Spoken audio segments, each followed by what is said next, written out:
Right. ఇక తెలంగాణ విషయానికొస్తే అంది సత్యం గారు, రైతు భరోసా ఎవరికి ఇవ్వాలి అనే దాని మీద ఒక ఉపసంఘం అయితే మాత్రం ఇంకా కొంచెం తర్జన పడుతున్నట్లు తెలుస్తోంది. అంటే గత బీఆర్ఎస్ ప్రభుత్వంలో 10 సంవత్సరాలు కూడా చాలామందికి అంటే దానికి సీలింగ్ అనేది లేకుండా ఇచ్చారు. ఇప్పుడైతే మాత్రం సాగు చేసే వాళ్ళకి ఇవ్వాలా లేకపోతే ఏంటి విధి విధానాలు ఖరారు చేసే పనిలో అయితే మాత్రం తెలంగాణ ప్రభుత్వం కసరత్తు చేస్తుంది. సత్యం రైతు భరోసా అనేది కేసీఆర్ తెచ్చినటువంటి గొప్ప పథకంలో ఇది ఒకటి. ఇది ప్రపంచంలో ఎక్కడ లేదు. ఒక అమెరికాలో రైతు ఖర్చులో 50% సబ్సిడీ కింద ఇస్తారు. అయ్యే ఖర్చులో 50% సబ్సిడీ ఇస్తారు అమెరికాలో. అట్లా ఇచ్చిన అమెరికా రైతుల సంఖ్య గత 10 ఏళ్లలో 60 లక్షల మంది రైతుల నుంచి 20 లక్షలకు పడిపోయింది. సబ్సిడీ 50% ఇచ్చిన. కాబట్టి ప్రపంచంలో చాలా దేశాలు సబ్సిడీ ఇచ్చి వ్యవసాయాన్ని నిలబెట్టుకుంటున్నాయి. మిగతా రంగాలు లాభసాటిగా ఉన్నాయని అటు షిఫ్ట్ అవుతుంటే వ్యవసాయం నిలబెట్టుకోవడానికి ఆ ప్రయత్నం చేస్తున్నాయి.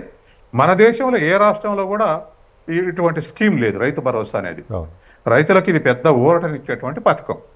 అయితే ఏ రాష్ట్రం ఇంప్లిమెంట్ చేయలేంది తెలంగాణ ఎందుకు ఇంప్లిమెంట్ చేస్తుందంటే ఆ ఇంప్లిమెంట్ చేయాలంటే రాష్ట్రం అప్పులు చేయక తప్పదు.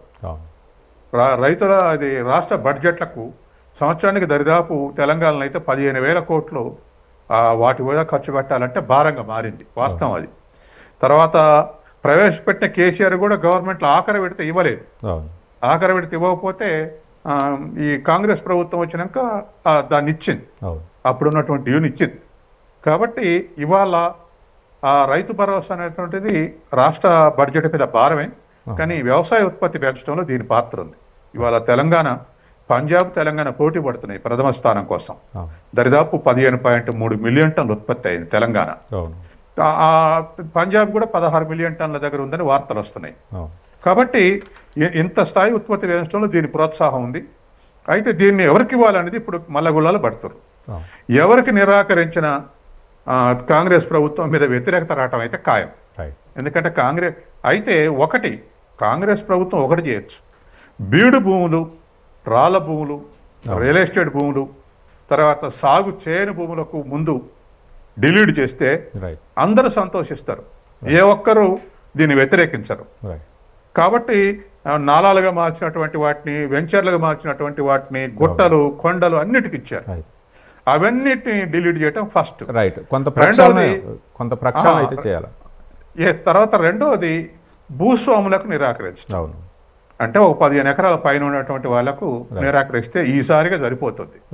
ఇక తర్వాత ఇన్కమ్ ట్యాక్స్ ఉన్న వాళ్ళకు నిరాకరిస్తామంటే అది కరెక్ట్ కాదు. ఎందుకంటే చదువులు పెరిగిన తర్వాత పిల్లల చదువుల కోసం ఆ బ్యాంకులు ఇన్కమ్ ట్యాక్స్ పే చేసినటువంటి పత్రాలు అడుగుతున్నారు. దానికోసం రైతులు కూడా ఇన్కమ్ ట్యాక్స్ అసెస్మెంట్ వేసి 1000-2000 కట్టినట్టుగా చూపెట్టారు. ఎందుకంటే బ్యాంకుల్లో రుణాలు కావాలంటే పిల్లల చదువులకు అది కావాలి. ఆ పేరు మీద నిరాకరిస్తే చాలా మంది రైతులు అన్యాయం అయ్యే అవకాశం ఉంది. అట్లాగే ప్రభుత్వ ఉద్యోగులకు నిరాకరిస్తాం అంటున్నారు. ఇప్పుడు కింద స్థాయి, మధ్య స్థాయి ఉద్యోగస్తులు, కింది స్థాయి ఉద్యోగస్తులు వాళ్ళకు నిరాకరించడం కరెక్ట్గా. అంటే వాళ్ళు కష్టపడి చిన్న చిన్న ఉద్యోగాలు సంపాదించుకుంటే వాళ్ళకు రైతు భరోసా అంటే ఇప్పుడు దీని ఉద్దేశం ఏంటి? రైతులకు వచ్చే నష్టాన్ని రుణభారం పడకుండా ఉండాలనేది ఉద్దేశం. మరి చిన్న ఉద్యోగస్తులు వాళ్ళకు వచ్చిన ఉద్యోగాన్ని వ్యవసాయానికి వచ్చే నష్టానికి ఖర్చు పెట్టాలనే ఉద్దేశం ఆ ప్రభుత్వానికి. కాబట్టి ఇవన్నీ నిరాకరించి 15 ఎకరాలో లేదా 10 ఎకరాలో టైటిల్ తీస్తే ఆ పైన ఉన్నటువంటి వాళ్ళకు నిరాకరిస్తే అయిపోతుంది. ఇన్కమ్ ట్యాక్స్, ప్రభుత్వ ఉద్యోగం ఇటువంటి అన్ని లెక్కలో తీసుకోకుండా, ఎందుకంటే వాళ్ళు కూడా పార్ట్ టైం వ్యవసాయం చేస్తున్నారు.